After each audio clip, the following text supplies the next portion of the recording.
Hello students, आज हमारी microwave and radar engineering की 6th क्लास है। इस क्लास में हम अपने 2 कैविटी क्लाइस्ट्रॉन एम्पलीफायर के बचे हुए पार्ट को कवर करेंगे। पिछले 2 पार्ट में मैंने आपको एक एग्जांपल समझाया था, उसके बाद उसकी डेफिनेशन, फिर कंस्ट्रक्शन। आज वर्किंग की बारी है। तो आज हम समझते हैं 2 कैविटी क्लाइस्ट्रॉन एम्पलीफायर की वर्किंग को। तो जैसा कि आप देख सकते हैं, यहाँ पर एक फिगर बना हुआ है। ये एक ग्राफ है जिसकी सहायता से हम इसकी वर्किंग को समझेंगे। इस ग्राफ को एप्पल गेट डायग्राम कहते हैं। चलिए स्टार्ट करते हैं अपनी क्लास। 2 कैविटी क्लाइस्ट्रॉन की वर्किंग चित्र में प्रदर्शित एप्पल गेट डायग्राम द्वारा समझाई जा सकती है। मैंने अभी बताया था ये एप्पल गेट डायग्राम होता है। यहाँ पे भी देखिए सेम चीज़ बताई गई है कि इस डायग्राम के द्वारा आपको इसकी वर्किंग समझाई जा सकती है।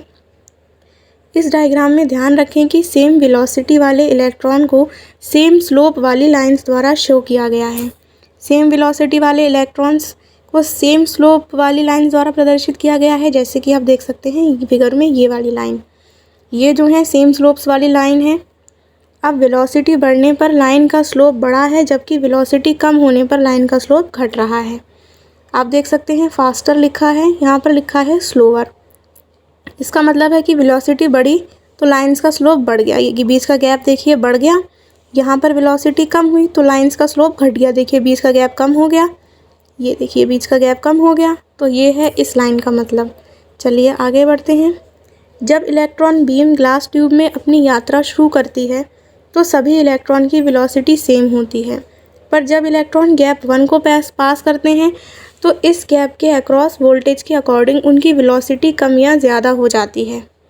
अब कहने का मतलब क्या है, इससे पहले वाली क्लास में जो कंस्ट्रक्शन मैंने आपको बताया था उसमें जो फिगर बना था, आप लोग एक बार उस फिगर को देखिए, फिर इसको पढ़िए और समझने की कोशिश कीजिए।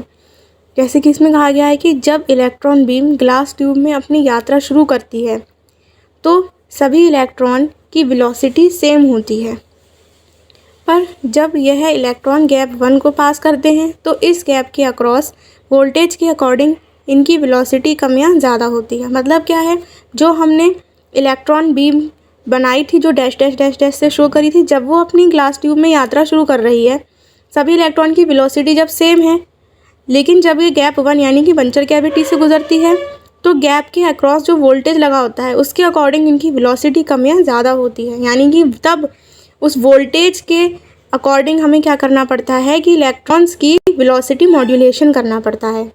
चलिए अब आगे बढ़ते हैं कि माना कि गैप के अक्रॉस कोई वोल्टेज नहीं लगा, जो हमारी फर्स्ट गैप है उसके अक्रॉस कोई वोल्टेज नहीं है, हमने ऐसा माना।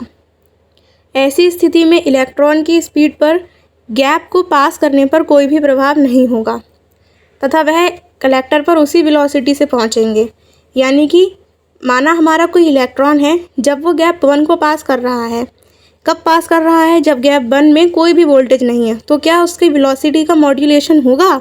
नहीं होगा, क्योंकि कोई वोल्टेज ही नहीं लगा है। जब गैप पर कोई वोल्टेज होगा उस वोल्टेज के अकॉर्डिंग ही हमारा क्या होगा, वेलोसिटी मॉड्यूलेशन होगा। यानी कि इलेक्ट्रॉन की स्पीड को कम या ज़्यादा किया जाएगा। जब वोल्टेज ही नहीं है तो इलेक्ट्रॉन जिस वेलोसिटी से गया था उसी सेम वेलोसिटी से कलेक्टर पर पहुंच जाएगा। अब देखते हैं कि बंचर कैविटी पर RF सिग्नल लगाने पर इलेक्ट्रॉन्स बीम्स पर क्या प्रभाव पड़ेगा। अब हमने कैविटी पर क्या किया, वोल्टेज अप्लाई कर दिया, यानी कि RF सिग्नल अप्लाई कर दिया। अब क्या प्रभाव पड़ता है, अभी तक तो कोई प्रभाव नहीं पड़ा था क्योंकि वोल्टेज ही नहीं लगाया था। तो जिस वेलोसिटी से वो जा रहा था सेम उसी वेलोसिटी से वो कलेक्टर पर पहुंचा था। लेकिन अब क्या है, अब हमने वोल्टेज वहाँ अप्लाई कर दिया। देखते हैं अब क्या प्रभाव पड़ता है। माना कि A रिफरेंस इलेक्ट्रॉन है जो कि गैप 1 से तब पास होता है जब RF वोल्टेज 0 है तथा पॉजिटिव साइड की ओर जा रही है। क्या है, वोल्टेज लग गया हमारा RF, लेकिन उसका मान क्या है, 0 है। तो क्या होगा, जब वोल्टेज 0 है तो सेम वेलोसिटी से ही पास होगा वो रिफरेंस इलेक्ट्रॉन। ये याद रखिएगा, A जो होता है वो रिफरेंस इलेक्ट्रॉन होता है, इसका नेम रिफरेंस इलेक्ट्रॉन क्या होता है, A। तो क्या है कि तथा पॉजिटिव साइड की ओर जा रहा है। वो पॉजिटिव साइड यानी कि हाईली पॉजिटिव कलेक्टर था, उधर की साइड वो जा रहा है हमारा। फिर क्या होता है हमारा, चूँकि A के पास होने के समय RF वोल्टेज 0 है, अतः A बिना किसी प्रभाव के गैप से पास हो जाएगा। ठीक, फिगर में क्या है, A का स्लोप चेंज नहीं हुआ है। अब हम फिगर देखते हैं एक बार, क्योंकि A का स्लोप देखिए, ये हमारा A है बीच में, इसका कोई स्लोप चेंज हुआ है, नहीं हुआ है, सेम वही स्लोप है इसका, ना कम ना ज़्यादा, वही है। अब हम अपने आगे बढ़ते हैं। अब हम बात करते हैं इलेक्ट्रॉन सी की। इलेक्ट्रॉन सी गैप के इलेक्ट्रॉन ए से कुछ समय बाद पास होगा, किंतु तब तक RF फील्ड पॉजिटिव हो गई है। इलेक्ट्रॉन सी की अगर हम बात करते हैं तो देखिए ये हमारा इलेक्ट्रॉन सी है, वो ए के कुछ समय बाद पास होगा। अभी बाद और पहले का कॉन्सेप्ट आपको कैसे क्लियर होगा, जब आप एग्जाम्पल देखेंगे। आपको याद होगा एग्जाम्पल में 3 धावक मैंने बताए थे, जिसमें ए बीच में था, बी राइट हैंड साइड में था and C left hand side में था। मैंने तब वहाँ भी बताया था कि सी क्या होता है कि बाद में पास होता है ना। तो बस यही है कि जब ए के बाद में हमारा सी पास हो रहा है, तो देखिए जब सी है तो हमारी ये देखिए पॉजिटिव साइकिल आई हुई है, तो इसी पॉजिटिव साइकिल की बात हो रही है कि इलेक्ट्रॉन सी गैप से इलेक्ट्रॉन ए के कुछ समय बाद पास होगा, किंतु तब तक RF वोल्टेज कैसी हो गई होगी आपकी, पॉजिटिव। इस इलेक्ट्रॉन सी को कुछ एक्सिलरेशन मिलेगा, जिससे इसकी वेलोसिटी बढ़ेगी। एग्जाम्पल में भी मैंने बताया था कि सी क्या है, ए के बाद गया है, तो वो पहले से सुस्त है, तो अब इसको क्या करना पड़ेगा भाई, इसकी स्पीड बढ़ानी पड़ेगी। सेम देखिए वही प्रोसेस यहाँ पर भी आ गया।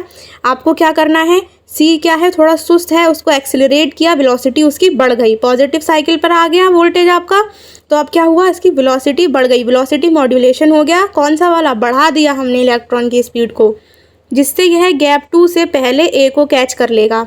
इसी प्रकार इलेक्ट्रॉन बी जो कि गैप 1 से इलेक्ट्रॉन ए से पहले पास हुआ, RF फील्ड नेगेटिव होने के कारण इलेक्ट्रॉन डी एक्सेलरेट होकर थोड़ा सुस्त हो जाएगा। फिगर एक बार चेक कर लीजिए, बी इलेक्ट्रॉन दिखाया गया है, RF फील्ड आपकी नेगेटिव हो गई है, देखिए नेगेटिव है RF फील्ड बी इलेक्ट्रॉन के समय, तो क्या हो जाएगा कि इसकी स्पीड थोड़ी कम हो जाएगी। इसकी स्पीड हमने क्या कर दिया, कम कर दिया। ये है इसी प्रकार इलेक्ट्रॉन बी जो कि गैप 1 से इलेक्ट्रॉन ए से पहले पास हुआ था, RF फील्ड नेगेटिव होने के कारण डी एक्सेलरेट होकर सुस्त हो जाएगा, अतः इसे इलेक्ट्रॉन ए गैप 2 से पहले कैच कर लेगा। यह प्रोसेस जिसके कारण कुछ इलेक्ट्रॉन्स की स्पीड अप हो जाती है और कुछ स्लो डाउन कर दिए जाते हैं, इलेक्ट्रॉन बीम का वेलोसिटी मॉड्यूलेशन कहलाता है।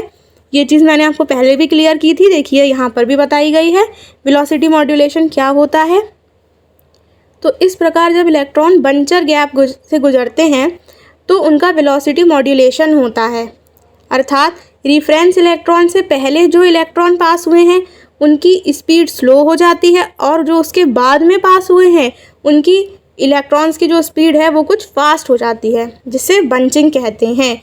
ये जो आपको यहाँ पर क्लियर की गई है चीज़, ये मैंने आपको एग्जाम्पल से पहले ही क्लियर कर दी थी। देखिए ये बात फिर से आपको वही दोहराई गई है, तो आपको ये चीज़ अब बिल्कुल क्लियर हो जानी चाहिए कि बंचिंग क्या होती है। ड्रिफ्ट स्पेस में इलेक्ट्रॉन्स दूसरे इलेक्ट्रॉन्स को कैच करते हैं। अभी ड्रिफ्ट स्पेस क्या है, पहला वाला फिगर खोलिए, उसमें जो हमने ग्लास ट्यूब बनाया था बंचर कैविटी के बाद में देखिए एक छोटा सा रेक्टेंगुलर शेप होगा, लंबा लंबा सा, उसको मैंने डार्क किया है, ऊपर शो भी किया है कि वो बंचर कैविटी, वो आपकी ड्रिफ्ट स्पेस है, ठीक है। उसी ड्रिफ्ट स्पेस में क्या होगा, इलेक्ट्रॉन दूसरे इलेक्ट्रॉन को कैच करते हैं, तथा ऐसे में यह संभव होता है कि फास्टर इलेक्ट्रॉन स्लोअर इलेक्ट्रॉन को अपनी कुछ एनर्जी दे तथा फिर वह दोनों एक ही स्पीड से मूव करने लगें। जैसे जैसे बीम ड्रिफ्ट स्पेस में आगे बढ़ती है, बंचिंग अधिक कंप्लीट होने लगती है, तथा जब करंट कैचर कैविटी से गुजरता है तो वह बंच के फॉर्म में गुजरता है, अतः catcher cavity density modulated beam को प्राप्त करती है। एप्पलगेट डायग्राम से यह भी स्पष्ट है कि बंचिंग एक साइकिल में एक बार हो सकती है तथा यह रिफरेंस इलेक्ट्रॉन के अक्रॉस सेंटर्ड होती है। अब इसका क्या मतलब है, बंचिंग एक साइकिल में एक बार हो सकती है। आप फिर से फिगर देखिए एप्पलगेट डायग्राम, ये देखिए बंचिंग लिमिट्स लिखी है, यहाँ पर क्या है आपकी बंचिंग हो गई और एक साइकिल में एक ही बार होगी। ये पूरी एक साइकिल है, आप देख सकते हैं इसमें कहीं दूसरी बार बंचिंग दिखाई नहीं गई, तो यही बंचिंग है जो एक साइकिल में एक बार होती है।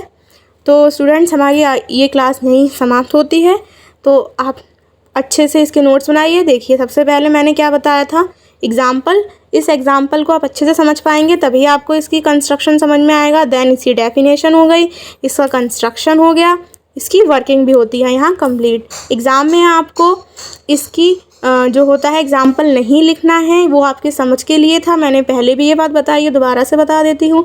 एग्ज़ाम में क्वेश्चन आता है तो आपको केवल इसकी डेफिनेशन, कंस्ट्रक्शन एंड वर्किंग लिखनी है, फिगर दोनों के बनाने हैं। तो हमारी वीडियो यहीं समाप्त होती है। वीडियो कैसा लगा आप हमें ज़रूर बताएं। धन्यवाद।